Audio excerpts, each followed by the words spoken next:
messieurs, bonsoir. Soyez les bienvenus dans cette nouvelle édition du journal en français. Voici les titres. Samrat Moha Sena Paraditio Hun Sen, président du Sénat cambodgien, a le 7 mai rencontré en ligne avec le général Min Aung Hlaing, président du conseil d'administration d'État du Myanmar. Lors de la rencontre, Samraditio Hun Sen a fait part de son intention de s'entretenir avec Madame Aung San Suu Kyi.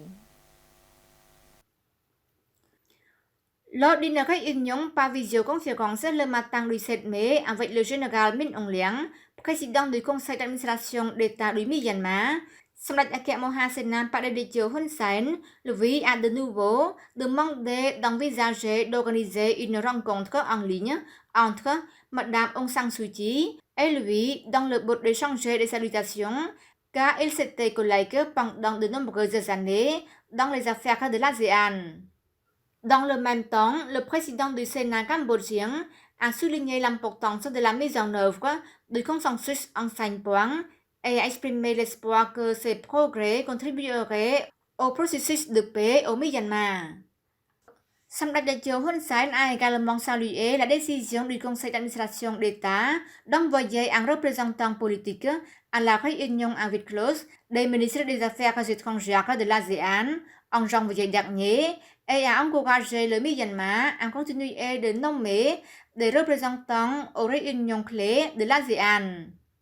Dans sa réponse, le général Min Aung Hlaing a accepté de continuer à envoyer ses représentants politiques au sommet de l'ASEAN et a promis d'examiner d'autres propositions ainsi que d'envoyer son envoyé spécial au Cambodge dans un proche avenir pour continuer à discuter des propositions de Samdech Hun Sen et tirer les bonnes expériences du Comité national électoral du Cambodge liées à l'organisation d'élections libres, équitables et transparentes. Les deux dirigeants ont également discuté et échangé le point de vue sur la coopération culturelle et sportive entre les deux pays de l'ASEAN. Son Excellence Madame Sapheja Hongchunaron, vice-premier ministre et ministre de l'Éducation, de la Jeunesse et des Sports, a reçu le 6 mai Madame Diana Pang, présidente de l'Institut de recherche sur la stratégie économique internationale de la République populaire de Chine. Lors de la rencontre, Madame Diana Pang, présidente de l'Institut de stratégie économique internationale, a informé 4 objectifs principaux. 1. Création de la branche de l'Institut au Cambodge. 2. Un projet de création d'une université au Cambodge. 3. Un projet d'étude des investissements hospitaliers au Cambodge. Et 4. Projet de production cinématographique pour promouvoir le Cambodge. Elle a également rappelé qu'elle et ses collègues ont aidé 300 étudiants cambodgiens à étudier en Chine et prévoit de continuer à aider les étudiants cambodgiens pauvres souhaitant étudier en Chine pour devenir une ressource humaine pour le développement du Cambodge. En réponse, Son Excellence le vice-premier ministre a soutenu le projet de l'Institut. Lié à la création d'une école, Son Excellence le vice-premier ministre a recommandé l'Institut de créer tout d'abord l'école primaire, lycée, car à ce niveau, il peut aider à faciliter la création. Pour la création d'une université, doit être demandée une décision du gouvernement royal. Le ministère de l'Information, en collaboration avec l'Autorité nationale de lutte contre la drogue, effectue des tests de dépistage de drogue dans le cadre du ministère de l'Information. Au total, 1840 fonctionnaires, dirigeants, conseillers et agents contractuels du ministère de l'Information subissent des tests de dépistage de drogue. Le test se déroule 2 jours, du 7 à 8 mai au ministère de l'Information. C'était une campagne pour réaliser l'engagement. Le Cambodge est un pays sans drogue, une famille propre et sans drogue, dans la perspective de s'unir pour une vie et une communauté sans drogue.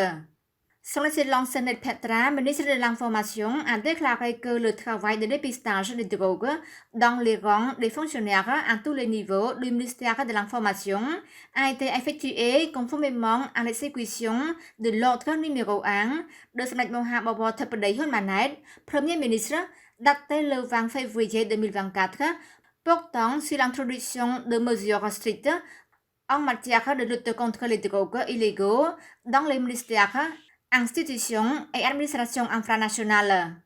Nous avons tous le devoir de tester les drogues, y compris moi-même, a-t-elle déclaré le ministre de l'Information. Selon le rapport de l'Autorité nationale de lutte contre les drogues, jusqu'à la date du 29 avril 2024, certains ministères, institutions et administrations infranationales ont été chargés de mettre en œuvre cet ordre en effectuant des tests rapides urinaires de dépistage de drogue sur les fonctionnaires, agents de la police nationale, soldats et officiers contractuels. Comme le résultat, parmi 56 445 personnes testées, 76 personnes ont reçu le résultat positif et ils sont expulsés du cadre de fonctionnaires. Son Excellence Datina, ministre de l'Agriculture, des Forêts et de la Pêche, Son Excellence Chaicha Tisen, ministre du Développement rural, et Son Excellence Thao Chetha, ministre des Ressources en eau et de la Météorologie, ont co-présidé une réunion sur l'agriculture, les ressources en eau et le développement rural. Cette première réunion s'est tenue au ministère de l'Agriculture, des Forêts et de la Pêche avec la participation d'experts des trois ministères pour comprendre le potentiel et les besoins dans trois secteurs, l'agriculture, les ressources en eau et le développement rural. Comme le résultat, les ministres des trois ministères se sont mis d'accord en principe sur 4 points principaux, notamment 1. Définir des objectifs stratégiques comme priorité commune des trois ministères et rassembler les ressources pour avoir le succès. 2. Se consulter régulièrement en fonction de leurs compétences respectives pour prévenir et surmonter les obstacles et atteindre les objectifs fixés. 3. Relier les projets et les programmes politiques liés aux communautés des trois ministères, tels que la communauté agricole moderne du ministère de l'Agriculture, la communauté des utilisateurs d'eau du ministère des Ressources en eau et le projet de village modèle du ministère du Développement rural pour aider la population locale. Et 4.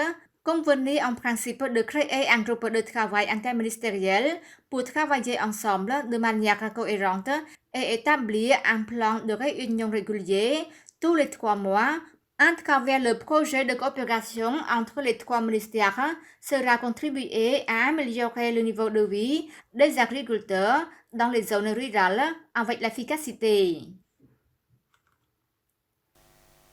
C'est la fin de notre journal. Merci pour votre fidélité au journal en français. Bonne suite de programme sur TVK et à demain.